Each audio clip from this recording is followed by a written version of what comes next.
ನಮಸ್ಕಾರ ವೀಕ್ಷಕರೇ, ನೀವು ನೋಡ್ತಾ ಇದ್ದೀರಾ SDM ಕನ್ನಡ ಯೂಟ್ಯೂಬ್ ಚಾನಲ್. ವೀಕ್ಷಕರೇ, ಗೃಹಲಕ್ಷ್ಮಿ 22ನೇ ಕಂತಿನ ಹಣ ಈಗಾಗಲೇ ಬಿಡುಗಡೆಯಾಗಿದೆ ಎಂಬ ಸುದ್ದಿ ಹರಡ್ತಾ ಇದೆ. ನೀವು ಕೇಳ್ತಾ ಇರುವ ಈ ಪ್ರಶ್ನೆಗೆ ಉತ್ತರ ಈಗ ಸಿಕ್ಕಿದೆ. ಹೌದು, ನಿಜವಾಗಲೂ ಈ ಹಣ ಬಿಡುಗಡೆಯಾಗಿದೆಯೇ ಅಥವಾ ಇಲ್ಲವೇ? ಬಿಡುಗಡೆಯಾಗಿದ್ರೆ ಯಾವ ಯಾವ ಜಿಲ್ಲೆಗಳಿಗೆ ಬಿಡುಗಡೆಯಾಗಿದೆ?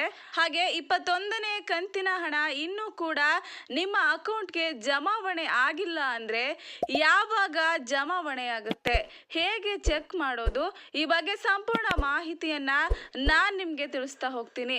ದಯವಿಟ್ಟು ವಿಡಿಯೋವನ್ನ ಸ್ಕಿಪ್ ಮಾಡದೆ ಕೊನೆಯವರೆಗೂ ನೋಡಿ. ಹಾಗೆ ನೀವಿನ್ನ ನಮ್ಮ ಚಾನಲ್ ಅನ್ನ ಸಬ್ಸ್ಕ್ರೈಬ್ ಮಾಡಿಲ್ಲವೆಂದರೆ ಈಗಲೇ ಸಬ್ಸ್ಕ್ರೈಬ್ ಮಾಡಿ ಇಂತಹ ಉಪಯುಕ್ತ ಮಾಹಿತಿಗಳನ್ನ ಪಡಿತಾ ಇರಿ.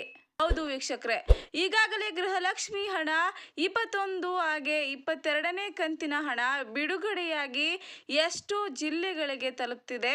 ಈ ಜಿಲ್ಲೆಗಳಿಗೆ 4,000 ಹಾಗೆ 6,000 ಹಣ ತಲುಪ್ತಿದೆ ಎಂಬ ಸುದ್ದಿ ಎಲ್ಲ ಕಡೆ ಹರಡ್ತಿದೆ.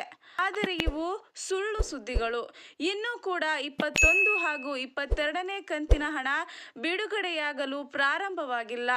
ಹೌದು, 21 ಹಾಗೂ 22ನೇ ಕಂತಿನ ಹಣ ಬಿಡುಗಡೆಯಾಗಿದ್ದೇ ನಿಜವಾದ್ರೆ 10 ರಿಂದ 20 ಲಕ್ಷ ಜನ ಫಲಾನುಭವಿಗಳಿಗೆ ಒಮ್ಮೆಯೇ ಬಿಡುಗಡೆಯಾಗಬೇಕಿತ್ತು. ಹಾಗೆಯೇ ಇನ್ನೊಂದು ಸುದ್ದಿ ಏನಂದ್ರೆ, ವರಮಹಾಲಕ್ಷ್ಮಿ ಹಬ್ಬಕ್ಕೆ 4,000ದಿಂದ 6,000 ಅಕೌಂಟ್ಗಳಿಗೆ ಜಮಾ ಆಗ್ತಾ ಇದೆ ಎಂಬ ಮಾಹಿತಿ ದೊರೆತಿದೆ. ಹಾಗಿದ್ರೆ ನಿಜವಾಗ್ಲೂ ಕೂಡ ಈ ಹಣ ಜಮಾವಣೆಯಾಗುತ್ತಾ? ಬನ್ನಿ ವೀಕ್ಷಕರೇ, ಈ ಬಗ್ಗೆ ಸಂಪೂರ್ಣ ಮಾಹಿತಿಯನ್ನ ತಿಳಿಸ್ತಾ ಹೋಗ್ತೀನಿ. ವೀಕ್ಷಕರೇ, ನಿಮ್ಮ ಖಾತೆಗಳಿಗೆ 3 ತಿಂಗಳಿಂದ ಹಣ ಬಂದಿಲ್ಲ ಅಂದ್ರೆ ಏಪ್ರಿಲ್, ಮೇ, ಜೂನ್ ಈ 3 ತಿಂಗಳ ಹಣ ನಿಮಗೆ ಇನ್ನೂ ಕೂಡ ಬಂದಿಲ್ಲವೆಂದರೆ ಅವರಿಗೆ ಒಟ್ಟಿಗೆ ಈ ಹಣ ಜಮಾವಣೆ ಆಗುವ ಸಾಧ್ಯತೆ ಇದೆ. ಖುದ್ದಾಗಿ ಲಕ್ಷ್ಮಿ ಹೆಬ್ಬಾಳ್ಕರ್ ಅವರೇ ಮಾಹಿತಿಯನ್ನ ನೀಡಿದ್ದಾರೆ.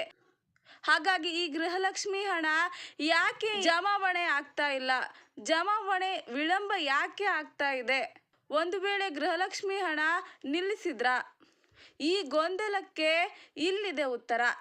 ಈ ಗೊಂದಲಕ್ಕೆ ಉತ್ತರವನ್ನ ಖುದ್ದಾಗಿ ಲಕ್ಷ್ಮಿ ಹೆಬ್ಬಾಳ್ಕರ್ ಅವರೇ ನೀಡಿದ್ದಾರೆ.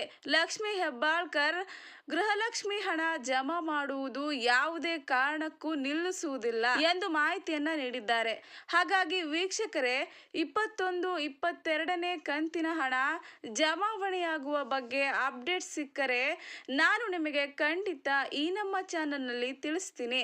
ದಯವಿಟ್ಟು ನಮ್ಮ ಚಾನಲ್ ಅನ್ನ ಸಬ್ಸ್ಕ್ರೈಬ್ ಮಾಡಿ, ಈ ಬಗ್ಗೆ ಮಾಹಿತಿಯನ್ನ ಪಡೆಯಿರಿ. ಅಷ್ಟೇ ಅಲ್ಲ, ನಮ್ಮ ಚಾನಲ್ನಲ್ಲಿ ಒರಿಜಿನಲ್ ಅಪ್ಡೇಟ್ಸ್ ಮಾತ್ರ ಕೊಡ್ತೀವಿ. ಹಾಗಾಗಿ ನಮ್ಮ ಚಾನಲ್ ಅನ್ನ ಸಬ್ಸ್ಕ್ರೈಬ್ ಮಾಡಿ. ಈ ವಿಡಿಯೋ ಇಷ್ಟವಾದರೆ ಲೈಕ್ ಮಾಡಿ. ಹಾಗೆ ನಿಮ್ಮ ಖಾತೆಗಳಿಗೆ 20ನೇ ಕಂತಿನ ಹಣ ಜಮಾ ಆಗಿದೆಯಾ ಇಲ್ವಾ ಈ ಬಗ್ಗೆ ಕಮೆಂಟ್ ಬಾಕ್ಸ್ ನಲ್ಲಿ ನಿಮ್ಮ ಜಿಲ್ಲೆಯ ಹೆಸರನ್ನು ಕಮೆಂಟ್ ಮಾಡುವ ಮೂಲಕ ತಿಳಿಸಿ. ಕಮೆಂಟ್ ನಲ್ಲಿ ನಿಮಗೆ ಉತ್ತರ ಸಿಗುತ್ತೆ. ವಿಡಿಯೋ ನೋಡಿದ್ದಕ್ಕಾಗಿ ಧನ್ಯವಾದಗಳು.